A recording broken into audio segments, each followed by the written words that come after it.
میں مزدوری سے تھک کر جب گھر واپس آیا تو گھر کے پاس لوگوں کا ہجوم تھا۔ میں بری طرح پریشان ہو گیا کہ کیا بات ہے، گھر کے باہر اتنے لوگ کیوں کھڑے ہیں؟ میں نے اپنے ایک پڑوسی سے پوچھا تو کہنے لگا، تمہارے مالک کے مکان گھر آیا ہوا ہے، سامان اٹھا اٹھا کر باہر پھینک رہا ہے اور تمہاری اماں کو اس نے بہت زیادہ پریشان کیا ہوا ہے۔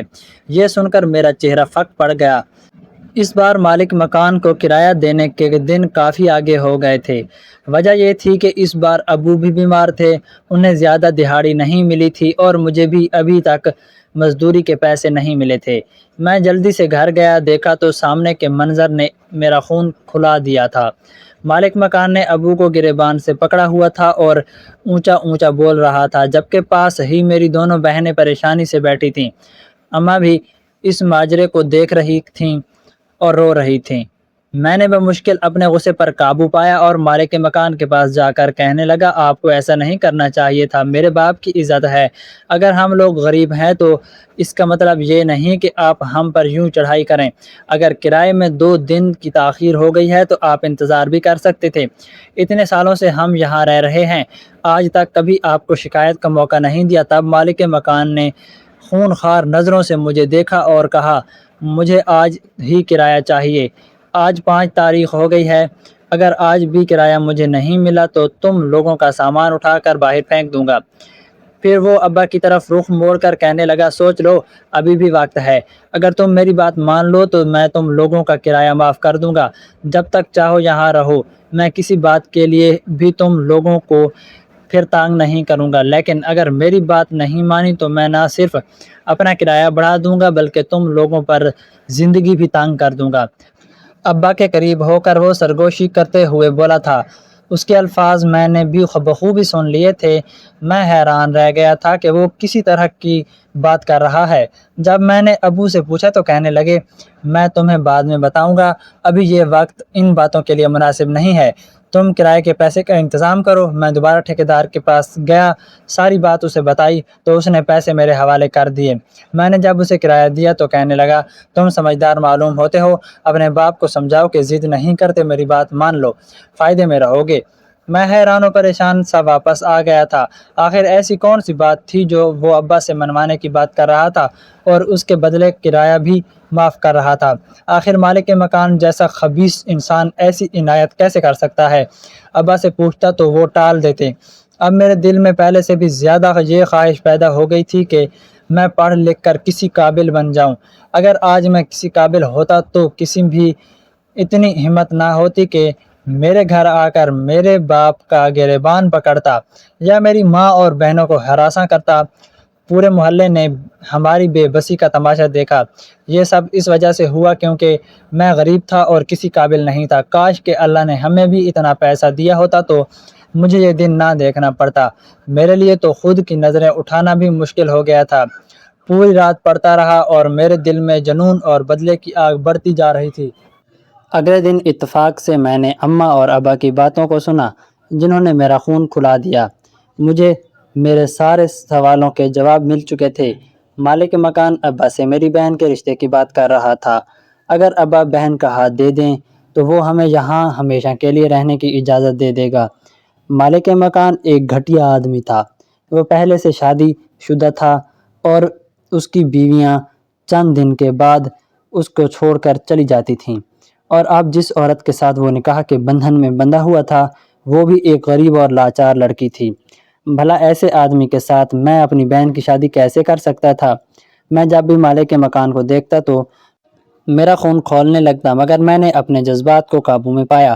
میں نہیں جانتا تھا کہ میں غصے میں ایسا کوئی قدم اٹھا لوں جس سے میری ماں باپ اور میرے بہنوں کو تکلیف اٹھانی پڑے۔ میں نے بہت مشکل سے اپنے غصے پر قابو پایا تھا۔ وہ وقت میری زندگی کا ایک ایسا کٹھن امتحان تھا جس میں ایک طرف پیٹ کی بھوک تھی، دوسری طرف بہنوں کی عزت اور تیسری طرف میرے وہ خواب جنہیں میں نے دنیا کی نظروں سے چھپا کر سینے سے لگا رکھا تھا۔ مالک مکان کے اس واقعے کے بعد جس میں اس نے ابو کا بیان گریبان پکڑا تھا، میرے اندر کا انسان مر چکا تھا اور ایک نیا جنون پیدا ہو گیا تھا۔ میں نے جان لیا تھا کہ اس معاشرے میں سانس لینے کے لیے یا تو آپ کے ساتھ بہت پیسہ ہونا چاہیے یا پھر اتنی طاقت کہ کوئی آپ کی طرف آنکھ اٹھا کر نہ دیکھ سکے۔ میں نے طاقت کے حصول کے لیے علم کا راستہ چنا، لیکن یہ راستہ کانٹوں سے بھرا تھا۔ میرا دن صبح فجر کے وقت شروع ہوتا تھا۔ میں سب سے پہلے منڈی جاتا تھا تاکہ وہاں سے کچھ نقدی کما سکوں، گھر کے روزمرہ کے اخراجات میں کام آ سکیں۔ کسی کو یہ معلوم نہیں تھا کہ میں نے CSS کا اور اچھا کردار رکھا ہے۔ اگر میں کسی کو بتاتا تو لوگ میرا مذاق اڑاتے کہ دہاڑی دار مزدور اور اسسٹنٹ کمشنر بننے کے خواب، یہاں تک کہ میں نے گھر والوں کو بھی اس لیے نہیں بتایا کہ وہ کہیں میری پڑھائی کے اخراجات کی بوجھ تلے دب کر مجھے روک نہ دیں یا خود کو قصوروار نہ سمجھیں۔ میں نے اپنی پرانی کتابوں کے بیچ CSS کے سلیبس کی کتابیں چھپا رکھی تھیں۔ میں جب کام پر جاتا تو اپنے تھیلے میں تاریخ اور انگریز ادب کی کتابیں ڈال دیتا، اور دوپہر کو جب باقی مزدور روٹی کھا کر تھوڑی دیر درختوں کے سائے میں سو جاتے، میں اس وقت کسی دور درازے کونے میں بیٹھ کر نوٹس بناتا۔ میری انگلیاں مٹی اور سیمنٹ کی وجہ سے کٹ چکی تھیں، قلم پکڑتے ہوئے درد ہوتا تھا، لیکن وہ درد اس ذلت سے کم تھا جو میں نے مالک مکان کے ہاتھوں سہی تھی۔ رات کو جب سب سو جاتے تو میری اصلی جنگ شروع ہوتی۔ گھر میں بجلی کا بل بچانے کے لیے میں نے ایک چھوٹا سا مٹی کا چراغ رکھا ہوا تھا۔ میں کمبل اوڑھ کر اس کی مدھم روشنی میں پڑھاتا تھا کہ اماں کو پتہ نہ چلے کہ میں جاگ رہا ہوں۔ اکثر ایسا ہوتا کہ کتاب پڑھتے پڑھتے میری آنکھ لگ جاتی، اور صبح جب آنکھ کھلتی تو چراغ گل ہو چکا ہوتا اور کتاب میرے سینے پر ہوتی۔ میری آنکھیں ہر وقت سرخ رہتی تھیں۔ لوگ سمجھتے کہ شاید میں نشہ کرتا ہوں یا بیمار ہوں، مگر وہ یہ نہیں جانتے تھے کہ یہ سرخ آنکھیں ایک روشن مستقبل کا خواب بن رہی ہیں۔ اسی دوران مالک مکان مرزا نے ہماری زندگی اجیرن کر دی تھی۔ اسے ہماری خاموشی سے چڑ تھی۔ وہ ہر دوسرے دن آ کر دروازہ کھٹکھٹایا اور بلند آواز میں کہتا، اوئے کرایہ دارو، کیا سوچا؟ میری پیشکش اب بھی برقرار ہے۔ اپنی لڑکی کا ہاتھ میرے نام کر دو تو یہ زندگی بھر کی مزدوری سے چھٹکارا مل جائے گا۔ جب ایسی وہ بات کرتا میرا جی چاہتا کہ اس کا گلا دبا دوں، لیکن میں جانتا تھا کہ اگر میں جیل چلا گیا تو میرے گھر والوں کا کیا ہوگا۔ میں خاموشی سے اپنے دانت پیستے ہوئے وہاں سے ہٹ جاتا۔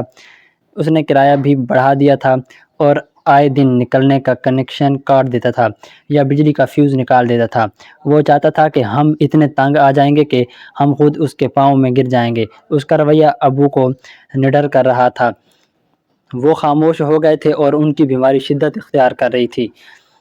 اس کالی رات کے درمیان اللہ کا کرم ہوا اور ایک دن ایک کرن دکھائی۔ میری دونوں بہنوں کے لیے اچھے گھرانوں سے رشتے آ گئے۔ وہ لوگ شرافت کے پیکر تھے اور انہیں ہماری غریبی سے کوئی غرض نہ تھی۔ جب رشتے طے ہوا تو ایک طرف خوشی تھی کہ بہنیں اپنے گھروں کی ہو جائیں گی، لیکن دوسری طرف میرے اوپر جیسے آسمان گر پڑا۔ دو بہنوں کی شادی، وہ یہ بھی ایک ساتھ، کپڑے، زیور، برتن اور بارات کی خاطر تواضع، یہ سب ایک مزدور کے لیے ناممکن تھا۔ میں نے اپنی مزدوری کے اوقات بڑھا دیے۔ اب میں دن میں منڈی میں کام کرتا اور رات کو ایک فیکٹری میں گارڈ کی ڈیوٹی دینے لگا۔ میں جو 20 گھنٹوں میں صرف 2 یا 3 گھنٹے سوتا، میری صحت تیزی سے گرنے لگی۔ میرا وزن کم ہو گیا اور چہرہ ہڈیوں کا ڈھانچہ بن گیا، لیکن میرے حوصلے آج بھی بلند تھے۔ میں نے تہیہ کر لیا تھا کہ میں بہنوں کو اس طرح رخصت کروں گا کہ محلے میں کوئی یہ نہ کہہ سکے کہ یہ یتیموں کی رخصت ہوئی ہیں۔ انہیں کٹھن دنوں میں جب شادی کی تیاریاں عروج پر تھیں، میرے CSS کے امتحانات کی تاریخ بھی قریب آ گئی تھی۔ یہ میری زندگی کا سب سے بڑا تضاد تھا۔ ایک ہاتھ میں بہنوں کی شادی کے کارڈز تھے اور دوسرے ہاتھ میں میرا رول نمبر تھا۔ میں شادی کے سامان کی خریداری کے لیے بازار جاتا تو واپسی پر بس میں کھڑے کھڑے کرنٹ افیئرز کے رسالے پڑھتا۔ ایک دن جب میں بہنوں کے لیے کچھ سستے سوٹ خرید کر لا رہا تھا تو راستے میں مجھے ایک پرانی کتابوں کا ٹھیلا نظر آیا۔ وہاں مجھے ایک ایسی کتاب مل گئی جو مجھے عرصے سے تلاش تھی، مگر اس کی قیمت میرے پاس موجود پیسوں سے زیادہ تھی۔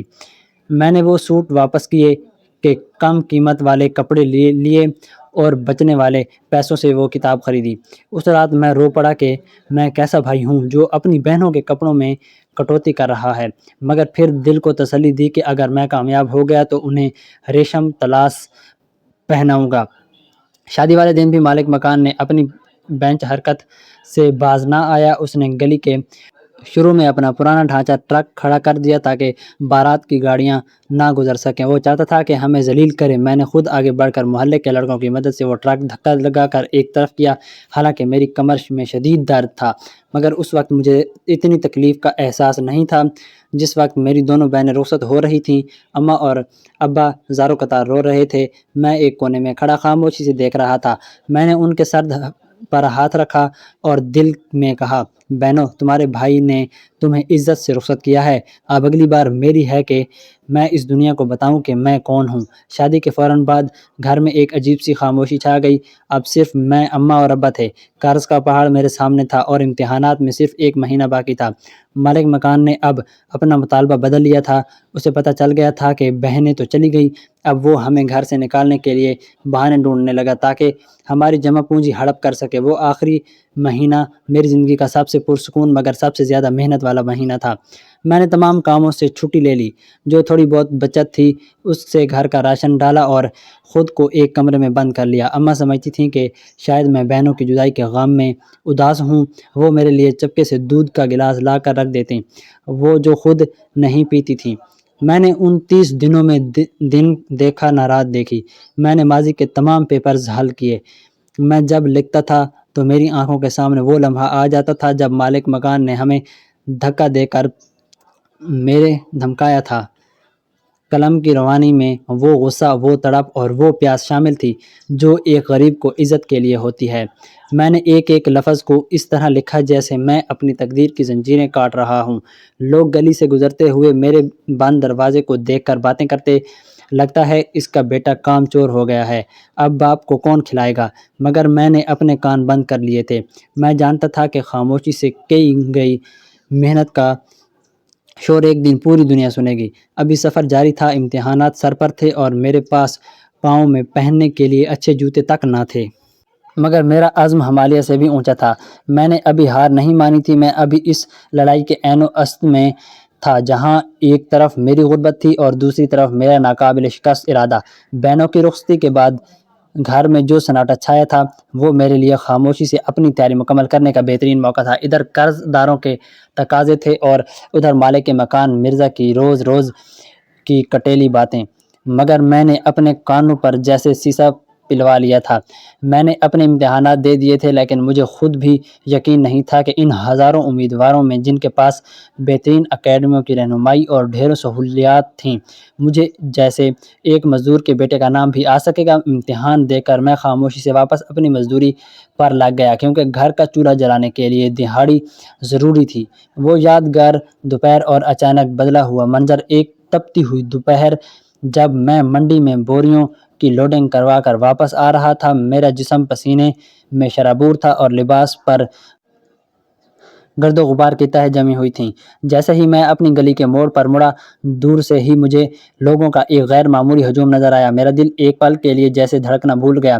میرے ذہن میں وہی پرانا خوف لہرا گیا کہ کہیں پھر سے مرزا مالک مکان نے کوئی تماشا تو کھڑا نہیں کر دیا، کیا اس نے پھر سے ابو کا گریبان پکڑ لیا ہے؟ میں نے دیکھا کہ گلی کے دہانے پر بڑی بڑی گاڑیاں کھڑی تھیں جن پر میڈیا کے لوگ اور کیمرے لگے ہوئے تھے۔ پولیس کی ایک موبائل بھی وہاں کھڑی تھی جس کے سائرن کی روشنی چمک رہی تھی۔ میں نے سوچا کہ شاید کوئی بڑا حادثہ ہو گیا ہے یا مالک کے مکان نے ہمارے خلاف کوئی جھوٹی FIR کروا دی ہے۔ میں نے خوف اور پریشانی کے عالم میں اپنی رفتار طے کر لی اور ہجوم کو چیرتا ہوا اپنے گھر کی طرف بڑھا۔ جیسے ہی میں گھر کے صحن میں داخل ہوا، میری آنکھوں نے ایسا منظر دیکھا جو میری سوچ سے بھی پرے تھا۔ میرے وہ ابو جو پچھلے کئی مہینوں سے بیمار اور فکر کی وجہ سے جھک گئے تھے، آج سیدھے کھڑے تھے اور ان کے چہرے پر ایک ایسی چمک تھی جو میں نے بچپن سے نہیں دیکھی تھی۔ اماں کے دوپٹے کا پلوان کی آنکھوں کے آنسو پونچھ رہا تھا، مگر وہ آنسو غم کے نہیں، بے پناہ خوشی کے تھے۔ جیسے ہی ابا کی نظر مجھ پر پڑی، وہ بھاگ کر میرے پاس آئے اور مجھے اپنے سینے سے لگا لیا۔ ان کے بوڑھے ہاتھوں کی گرفت اتنی مضبوط تھی جیسے وہ مجھے بتانا چاہ رہے ہوں کہ اب ہمیں کسی سے ڈرنے کی ضرورت نہیں ہے۔ بیٹا، تم نے ہمیں بتایا کیوں نہیں؟ تم نے اتنی بڑی بات ہم سے کیوں چھپائی؟ ابا کی آواز خوشی سے لرز رہی تھی۔ میں ہکا بکا کھڑا تھا، میرا دماغ کام نہیں کر رہا تھا۔ میں نے حیرت سے پوچھا، ابا کیا ہوا ہے؟ یہ باہر اتنے لوگ کیوں جمع ہیں اور یہ کیمرے والے یہاں کیا کر رہے ہیں؟ اماں نے آگے بڑھ کر میرا ماتھا چوما اور ہچکچیاں لیتے ہوئے بولیں، میرے لال، یہ لوگ کہہ رہے ہیں کہ تم بڑا افسر بن گیا ہے، کوئی بڑا امتحان تھا جو تو نے پاس کر لیا ہے۔ ابھی خبر آئی ہے کہ میرا بیٹا ایس پی آفیسر بن گیا ہے۔ یہ لفظ ڈی ایس پی میرے کانوں میں کسی دھماکے کی طرح گونجا۔ میرا سر چکرانے لگا۔ میں نے سوچا تھا کہ شاید میں پاس ہو جاؤں گا، مگر یہ نہیں سوچا تھا کہ میں پولیس سروس میں اتنے اعلیٰ عہدے پر منتخب ہو جاؤں گا۔ مجھے اپنی سماعتوں پر یقین نہیں آ رہا تھا۔ اسی دوران ہجوم میں سے کچھ معزز لوگ اور افسران آگے بڑھے اور مجھے مبارکباد دینے لگے۔ گلی کے وہ لوگ جو کل تک مجھے مزدور کہہ کر پکارتے تھے، آج صاحب کہہ کر میرے آگے پیچھے پھر رہے تھے۔ اسی بھیڑ کے ایک کونے میں مجھے مرزا مالک کے مکان نظر آیا۔ وہ شخص جو ہمیشہ سینہ تان کر چلتا تھا، آج دیوار کے ساتھ لگ کر کھڑا تھا اور اس کا رنگ پیلا پڑ چکا تھا۔ اس کے ہاتھ میں وہ مٹھائی کا ڈبہ تھا جو شاید دکھاوے کے لیے لایا تھا، مگر اس کی ہمت نہیں ہو رہی تھی کہ وہ میرے قریب آئے۔ میڈیا والے مجھے سوال کر رہے تھے، آپ نے اس غربت میں یہ مقام کیسے حاصل کیا؟ میں نے مائک کی طرف دیکھا اور پھر ایک نظر اپنے کچے گھر اور اس کی ٹوٹی ہوئی دیواروں پر ڈالی۔ میں نے کہا، یہ کہ کامیابی میری نہیں، میرے ماں باپ کی دعاؤں اور اس ذلت کی مرہون منت ہے جو اس معاشرے نے ہمیں دی ہے۔ جب انسان کے پاس کھونے کو کچھ نہ ہو تو وہ پانے کے لیے جی جان لگا دیتا ہے۔ اس دن کے بعد میری زندگی ایک خواب کی طرح بدل گئی۔ رزلٹ کی سرکاری تصدیق ہو چکی تھی اور اب مجھے ٹریننگ پر جانا تھا، مگر ٹریننگ سے پہلے میرے پاس کچھ وقت تھا جس میں نے اپنے گھر والوں کی برسوں کی ادھوری خواہشات کو پورا کرنا شروع کیا۔ سب سے پہلے میں نے وہ قرض اتارا جو ابو نے میری بہنوں کی شادی کے لیے لیا تھا۔ میں جب اس ٹھیکیدار کے پاس گیا جس نے کبھی مجھے پیسے دینے سے انکار کیا تھا تو وہ میرے جوتے صاف کرنے لگا۔ میں نے اسے اس کی رقم سود سمیت واپس کی اور کہا، پیسہ انسان کی اوقات نہیں بدلتا، اخلاق بدلتا ہے۔ اس کے بعد میں نے اماں اور ابا کے لیے نئے کپڑے اور ضرورت کا تمام سامان خریدا۔ اماں کی برسوں سے خواہش تھی کہ ان کے پاس اپنا ایک چھوٹا سا صحن ہو جہاں وہ اطمینان سے بیٹھ سکیں۔ میں نے اسی محلے میں ایک خوبصورت مکان کا بندوبست کرنا شروع کیا، مگر اس سے پہلے میں نے مرزا کے مکانوں کا وہ تمام کرایہ اور بقایا جات چکائے جو اس نے ہم پر بوجھ بنا رکھے تھے۔ جب میں اسے رقم دینے گیا تو وہ میرے پیروں میں گر گیا اور معافیاں مانگنے لگا۔ میں نے اسے اٹھایا اور صرف اتنا کہا، مرزا صاحب، آج میں ڈی ایس پی ہوں، اس لیے آپ میرے پیروں میں ہیں۔ کاش آپ اس دن میرا ہاتھ تھام لیتے جس دن میں ایک مجبور اور مزدور تھا۔ میں نے اپنی بہنوں کے گھروں کا دورہ کیا تو ان کے سسرال والوں کے رویے میں واضح تبدیلی دیکھی۔ وہ پہلے بھی اچھے تھے مگر اب وہ میری بہنوں کو سر کا تاج بنا رکھنے لگے تھے۔ میں نے اپنی بہنوں سے کہا کہ اب انہیں کسی قسم کی فکر کرنے کی ضرورت نہیں، ان کا بھائی اب ایک مضبوط دیوار بن کر ان کے پیچھے کھڑا ہے۔ میں نے ابا کا علاج شہر کے بہترین ڈاکٹر سے کروایا۔ ان کی وہ کھانسی جو غربت کی گردگی سے تھی اب مناسب دواؤں اور سکون کی وجہ سے ختم ہونے لگی۔ وہ دن جب میں پہلی بار پولیس کی وردی میں پہن کر گھر آیا، اماں نے میری نظر اتاری اور پورے محلے میں دیگیں تقسیم کی۔ وہ محلہ جہاں کبھی ہماری غربت کا تماشا بنتا تھا، آج وہاں ہماری کامیابی کی مثالیں دی جا رہی تھیں۔ مزدوری سے ڈی ایس پی تک کا سفر سیٹوں پر کی تبدیلی نہیں تھی بلکہ یہ میری روح کی تبدیلی تھی۔ میں نے سیکھا کہ جب آپ اللہ پر بھروسہ کرتے ہیں اور اپنی محنت کو خاموش رکھتے ہیں تو کامیابی خود شور مچاتی ہے۔ میں نے اپنے گھر والوں کی ہر وہ ضرورت پوری کی جو کبھی حسرت بن چکی تھی، اچھے کھانے، آرام دہ بستر اور سب سے بڑھ کر وہ عزت جو ہم سے چھین لی گئی تھی وہ واپس لوٹ آئی تھی۔ میں نے فیصلہ کیا کہ میں اپنی وردی کا استعمال کبھی کسی غربت کو دبانے کے لیے نہیں کروں گا بلکہ میں ہر اس باپ کا سہارا بنوں گا جس کا بگریبان کسی ظالم نے پکڑا ہوگا، اور ہر اس بہن کا محافظ بنوں گا جس کی طرف کسی ہوس پرست نے میلی آنکھ سے دیکھا ہوگا۔